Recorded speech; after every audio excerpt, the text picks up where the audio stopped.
नाजरीन, कुछ बड़ी खबरें निकलकर सामने आ रही हैं पाकिस्तान और भारत के हवाले। भारत ने अपना जो बॉम्बर है जिसका नाम ओरा है उसका तेजी से टेस्ट करना शुरू कर दिया है। ग्राउंड कैपेसिटीज चेक की जा रही हैं। दूसरे नंबर पर अहम बात यह है कि चाइना ने पाकिस्तान के लिए टैंक्स भेजे हैं, यानी जंगी टैंक्स भेजे हैं जिनका इस्तेमाल अब पाकिस्तान LOC के ऊपर करेगा और ये टैंक काफी कैपेबल हैं, काफी मजबूत हैं, जिससे भारत को कम से कम पाकिस्तान अच्छे से इंगेज करता है। तीसरी अहम बात यह है कि भारत ने दोबारा बलूचिस्तान के अंदर हार्ड कोर टेररिज्म भेजने का जो काम कर रहा है वो इंतहाई अफसोसनाक है। आज भी बलूचिस्तान के अंदर अटैक होता है और पाकिस्तान के 6 जवान जख्मी हो जाते हैं। इस अटैक के हवाले से हम बात करेंगे। छोटी सी गुजारिश है कि आप हमारा YouTube चैनल स्नाट टीवी को सब्सक्राइब कर लें, घंटे के निशान को दबा लें ताकि लेटेस्ट न्यूज आप तक बर वक्त पहुंचे। सबसे पहले हम बात करेंगे क्वेटा के अंदर जो अटैक हुआ है उस हवाले से, जिसके नतीजे में पाकिस्तान के 6 जो सोल्जर्स थे वो जख्मी हो गए हैं। तो आपको ये बता दें कि बलूचिस्तान के अंदर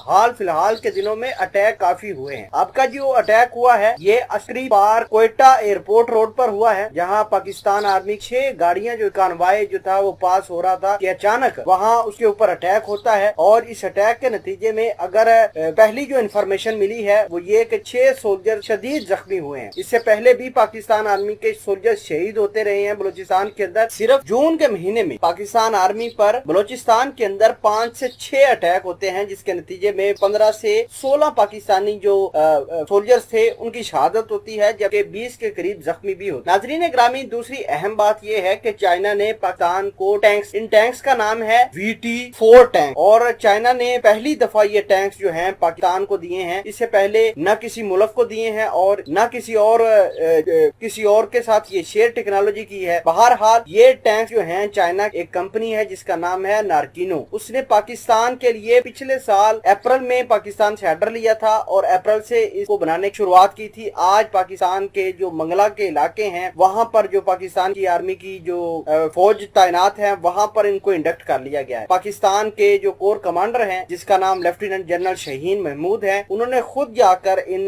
टैंक को इंस्पेक्ट किया है, इनकी कैपेसिटीज देख। अगर बात करें भारत की तो भारत जो है वो अपने अंदर अपने मुल्क के अंदर काफी बड़ा वबाल इकट्ठा कर रहा है। उसकी वजह ये है कि भारत ने एक बॉम्बर तैयार कर रहा है, इसका नाम है ओरा। अब ओरा जो है उसकी ग्राउंड कैपेसिटी चेक की जा रही है। जाहिर सी बात है कि भारत अगर बॉम्बर बनाएगा तो पाकिस्तान भी इसको न्यूट्रलाइज करने के लिए, इसको काउंटर बैलेंस करने के लिए कुछ ऐसा काम करेगा जिससे पूरी दुनिया सन होकर रह जाएगी। फिलहाल के लिए आपको ये बता दें कि भारत बॉम्बर तैयार कर रहा है सिर्फ एक ड्रोन की मदद। ये ड्रोन ये है कि पहले उस बॉम्बर की जो कैपेसिटी है वो ड्रोन के अंदर लगाकर चेक की जाएगी, ड्रोन की मदद से चेक की जाएगी, यानी उसकी कुछ टेक्नोलॉजी ड्रोन के अंदर लगाई जाएगी। अगर तो ड्रोन सक्सेसफुली काम किया तो वो टेक्नोलॉजी उठाकर अपने बॉम्बर में लगा, अगर वो काम अच्छे से ना किया तो भारत के सारे पैसे बर्बाद हो।